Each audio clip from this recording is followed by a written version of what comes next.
అఖిల్ అక్కినేనికి Samantha best wishes. Big blockbuster movie అంటూ post. Akkineni అభిమానులు ఎంతో ఆసక్తిగా ఎదురు చూసిన లెనిన్ సినిమా థియేటర్లోకి వచ్చేసింది. అఖిల్ హీరోగా నటించిన ఈ చిత్రం ఇవాళ ప్రపంచ వ్యాప్తంగా గ్రాండ్ గా రిలీజ్ అయింది. యుఎస్ ప్రీమియర్స్ నుంచే హిట్ టాక్ తెచ్చుకుంది. మూడేళ్ల విరామం తర్వాత ప్రేక్షకుల ముందుకొచ్చిన అయ్యగారు బ్లాక్ బాస్టర్ హిట్ కొట్టారని అంటున్నారు. సోషల్ మీడియాలో పాజిటివ్ రివ్యూలు కనిపిస్తున్నాయి. ఇప్పుడు అఖిల్ కు సమంత బెస్ట్ విషెస్ అందజేయడం అందరినీ ఆకర్షిస్తుంది.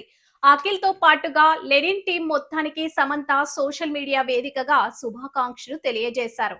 లెనిన్ చిత్ర బృందానికి అఖిల్ కు all the very best. Already big blockbuster vibes కనిపిస్తున్నాయని సామ్ ఇన్స్టాగ్రామ్ లో స్టోరీ పెట్టారు. అక్కినేని హీరోకి సమంత తన బెస్ట్ విషెస్ అందజేయడం నెట్టింట చర్చనీయాంశంగా మారింది.